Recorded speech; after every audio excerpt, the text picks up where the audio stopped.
Magandang umaga sa inyo lahat. Meron tayong bagong project na kung saan abangan. Ito ay nakipartner ang BitGet. Ito kasi nakita nila yung growth ng project. Ito yung to-market. Pag meron nang nag-fund dito or sumuporta katulad ni BitGet, ibig sabihin yung project maayos. Okay? So, tignan nyo naman pala dito. Okay? Na mabilis yung growth ng community ng tow market. Di ko alam kung paano nila ginawa, pero nag-launch lang ito nung 4th of July. Okay? Tapos itong tow market nito, marami siyang nalampasan kasi nga na-reach niya ang 1 million users for just 5 days. Kaya nagka-interesado ang BitGet.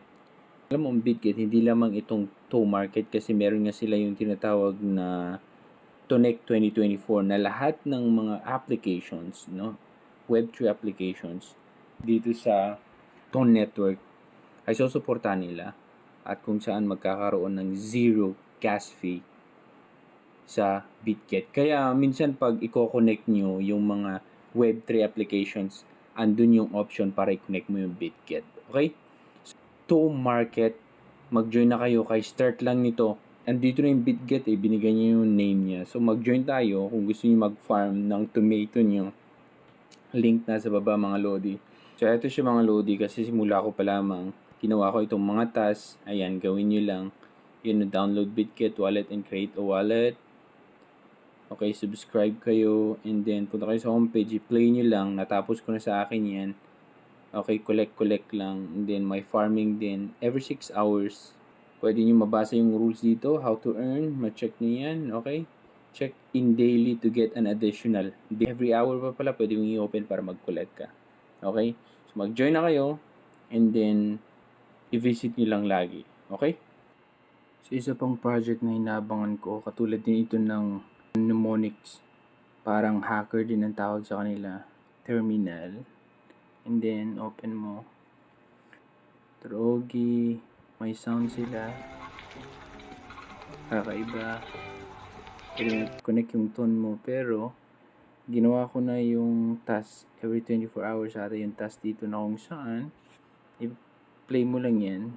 Tapos ko na na mamili ka lang ng words. At kung tama ka, magkaroon ka ng points. So, nakita mo, yan na yung points ko. Plus, ginawa ko yung mga quests. Ayan yung mga quests, okay? At, nagawa ko yung mga quests. Nagawa ko yung pagpipili ng words. After 24 hours, pwede naman akong gumawa. So, makita nyo, yan na yung points natin. Okay, ito ang kanilang Twitter account, terminal. Meron silang 113k. Ito yung website nila. So, ma-check mo na meron talaga silang kapasidad, kumbaga, na maghanap ng magfa-fund sa project at maayos itong kanilang website. Parang yung mnemonics din, makita nyo naman.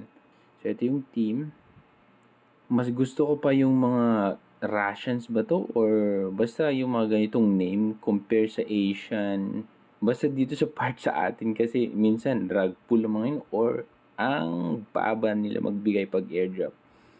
Pero pag karamihan yung mga ganito, Russians or yung mga ganitong name, mas gusto ko pa, mas prefer ko pa yung mga ganito. Kasi medyo maayos sila magpa-airdrop. Okay yun, no? So, makita nyo dito roadmap nila. Terminal, first version of the game without blockchain mechanism. Tapos, entering African and Asian market. Yan. In-game social tasks. And launch pads.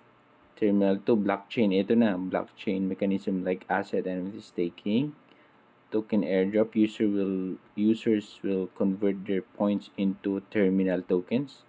Tapos TGE, listing on. So, mauuna ang token airdrop, NFT collections of mascot with supply. Terminal will become a gaming platform with different mini games. Oh, ayan. So, sana masunod tong roadmap nila. Karamihan naman hindi nasusunod. Pero, at least, naibibigay sa atin yung points na na-accumulate natin. Okay? So, yan ang terminal. isa din na inaabangan ko 'to aside sa mnemonics, okay?